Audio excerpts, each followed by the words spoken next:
Então, meus queridos, vamos para a última parte da nossa aula sobre procedimento no Tribunal do Júri, primeira fase. E nós já estamos no finalzinho analisando as possíveis decisões que o juiz vai tomar ao final desse procedimento. Já falamos então sobre a pronúncia, que é substancialmente a mais importante em razão de que é ela que vai levar, né, aquele acusado para julgamento perante o Tribunal Popular. Mas agora vamos falar sobre a decisão de impronúncia. A decisão de impronúncia está prevista no 414 do CPP e ela vai ser tomada quando o juiz não se convencendo da materialidade ou da existência dos indícios mínimos de autoria, ele vai impronunciar o acusado, ou seja, ele vai dizer, olha, nessa situação, neste caso, após toda essa instrução preliminar, não ficou comprovada a existência do crime, tá? Ou não existem os indícios mínimos de autoria capazes de levar aquele acusado a um julgamento popular, tá? Então, imagine a situação de que no inquérito nós tínhamos ali as testemunhas apontando para um autor que usava um casaco vermelho, um boné preto e uma calça verde. Ótimo. E que aí, em diligências policiais, os policiais lograram êxito em encontrar uma pessoa com essas características, que se tratava, então, do réu nas imediações do crime. Esses eram os indícios de autoria lá do inquérito. Bom, chegou a instrução, imaginem que estas testemunhas, quando ouvidas, né, falaram, olha, não lembro bem se o casaco era vermelho ou era roxo. Não lembro bem se o boné era preto ou vermelho. Olha, não sei, pode chegar a terceira testemunha e dizer, eu não lembro se a calça era verde ou não. Bom, ao final disso, nós temos o quê? Nós não temos absolutamente indícios suficientes de autoria, né? Aqueles indícios lá do inquérito acabaram sendo desconstituídos pela prova em juízo, não foram corroborados, então não temos como submeter aquele acusado ao julgamento popular, né? Então, quando não estiver convencido da existência do crime ou dos indícios suficientes de autoria, claro que fundamentadamente, o juiz vai impronunciar o acusado e desta impronúncia, claro que se o Ministério Público entender cabível o recurso, vai utilizar o recurso, né, adequado para tanto. Lembrem da regra, né, do truque. Em pronúncia cabe o quê? A apelação, tá? Por que cabe apelação?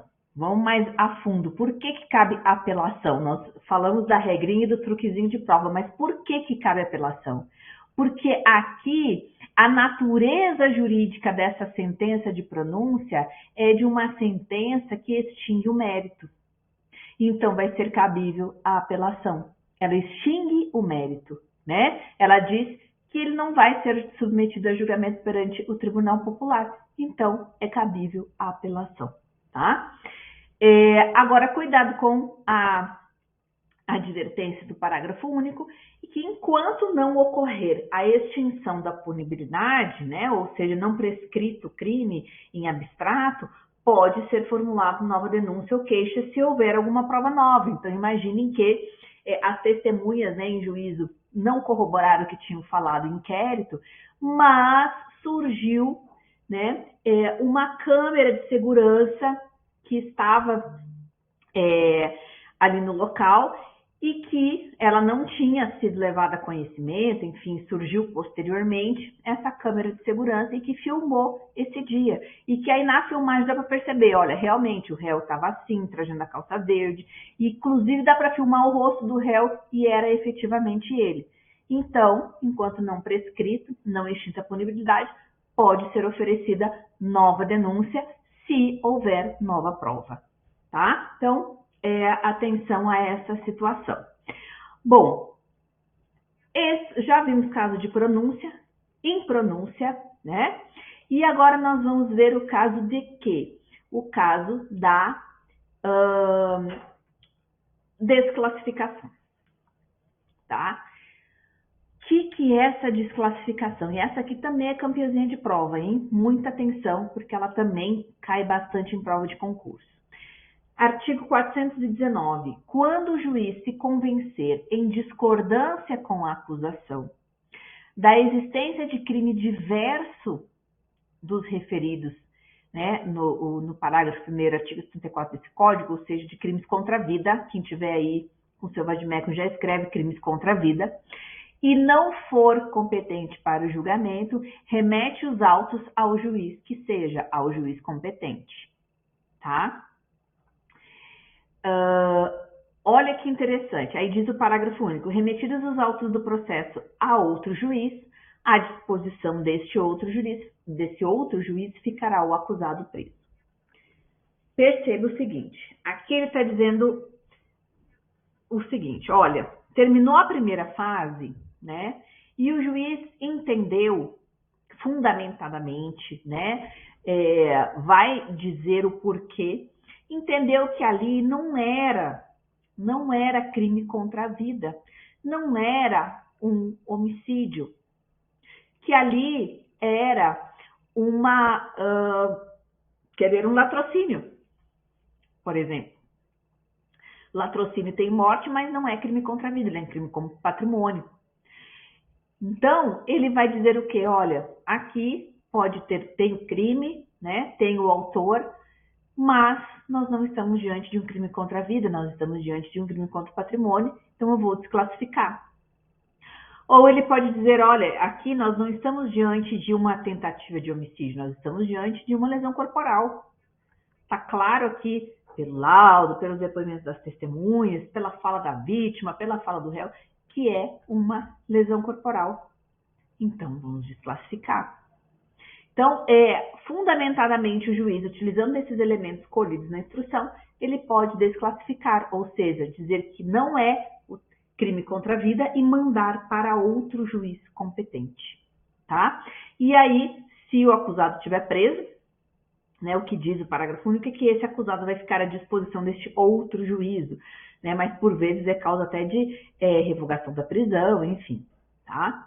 Então, muito cuidado. E aí eu já trago para vocês a súmula 603, que diz que a competência para o processo e julgamento do latrocínio é do juiz singular e não do tribunal do júri, tá? Isso aqui, inclusive, foi prova de segunda fase, em que foi cobrada uma denúncia e do Ministério Público do Distrito Federal, já tem algum tempo, mas foi uma denúncia complicadíssima.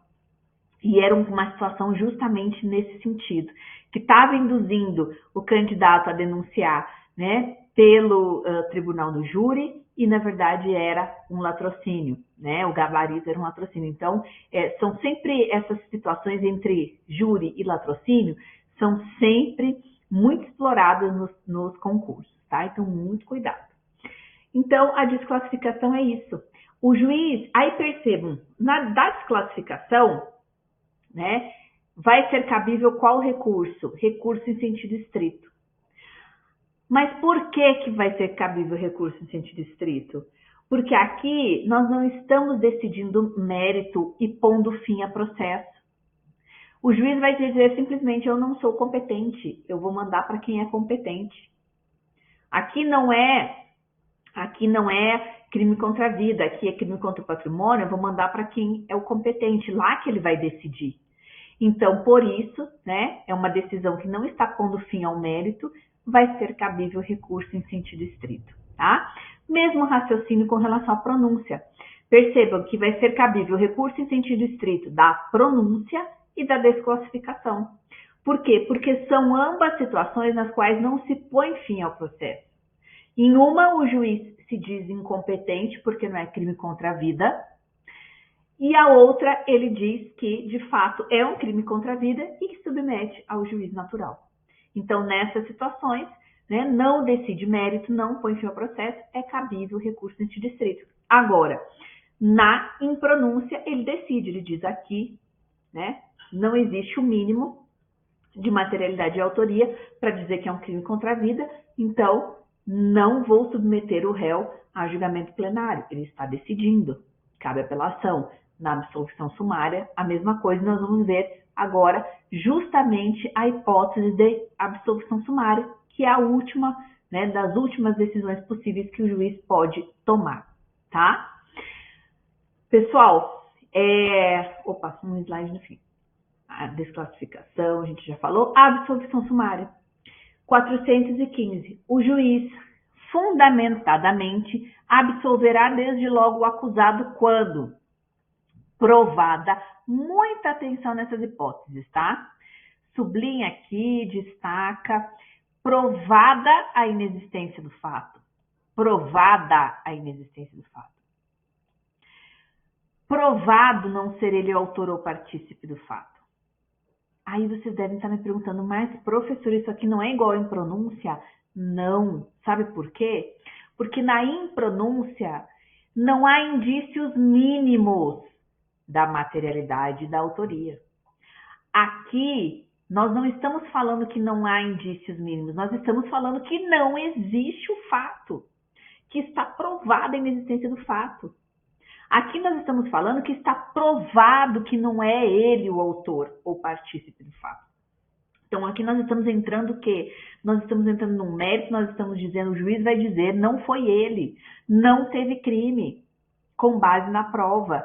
Por isso que o nome é o quê? Absolvição, tá? Absolvição sumária. Eu vou absolver logo esse cara, porque ele não pode nem ir a julgamento no júri. Vamos absolver logo, porque está provado que não foi ele.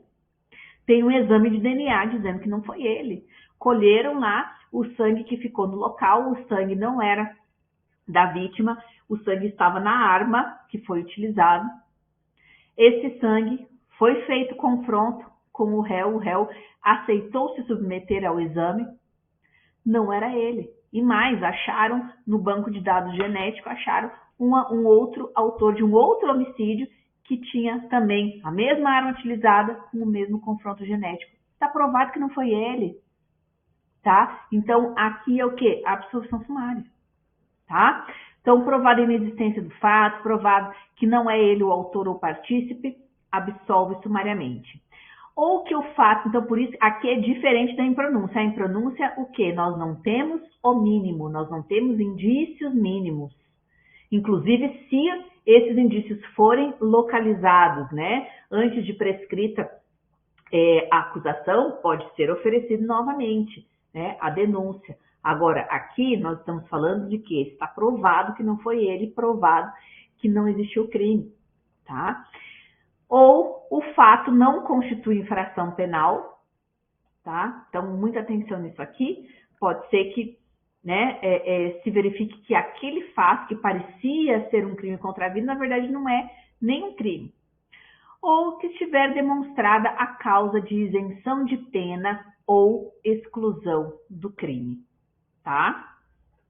Demonstrada a isenção de pena, aquelas causas que isentam de pena ou que excluem o crime. Então, se estiver provado, isso já na fase final da primeira fase do procedimento, o juiz pode absolver sumariamente. Agora, atenção para esse parágrafo único, que é esse parágrafo único que despenca em prova. Que diz assim, não se aplica, né, o disposto no inciso 4º deste artigo, ou seja, as causas excludentes de ilicitude ou de culpabilidade, não se aplica no caso de inimputabilidade, tá? Da inimputabilidade, salvo quando ela for a única tese defensiva. Então, percebam, se chega no final do procedimento da primeira fase, a única coisa, porque isso aqui tem que ser quesitado, gente. Inimputabilidade, né? Vai ter o incidente? Vai. Chegou no final da primeira fase, não está aprovada a inimputabilidade, então ele pode ser submetido ao tribunal do júri, tá? Agora perceba, ou seja, ele não vai ser absolvido sumariamente. Agora, diz o seguinte, não se aplica, ou seja, né, não se absolve sumariamente em caso de inimputabilidade, salvo se essa for a única tese defensiva. Então, se o réu passou por todo o procedimento na primeira fase E ele assume o crime. Ele diz, fui eu que fiz, tem as testemunhas, fui eu, não assumo que eu faço. Mas eu era inimputável a essa fase. Eu era inimputável nessa época. Ou seja, é a única tese defensiva dele, a inimputabilidade. É a única tese defensiva. Então, o que pode fazer aqui? O que pode fazer o juiz nesta fase? Né? Se for a única tese defensiva, então o juiz, desde logo, né, está autorizado a aplicar, por exemplo, a medida de segurança. Que aí não há razão de submeter ao tribunal plenário do júri se é a única tese defensiva dele. Né? Agora, se existem outras, né, então todas serão quesitadas lá no plenário. Tá? Então, muita atenção com isso aqui, ok? Bom, pessoal, então, terminada essa primeira fase e o juiz tomando uma dessas decisões, né, nós temos o encerramento da primeira fase. Só vamos inaugurar a segunda fase do júri quando preclusa a decisão de pronúncia, que aí nós temos o fim dessa primeira fase e início da segunda fase desse rito escalonado, no qual o acusado vai ser, então, submetido a julgamento plenário perante o tribunal do júri. Ok? Então, espero que vocês tenham gostado. A gente conseguiu esgotar a matéria aqui nesse tempo.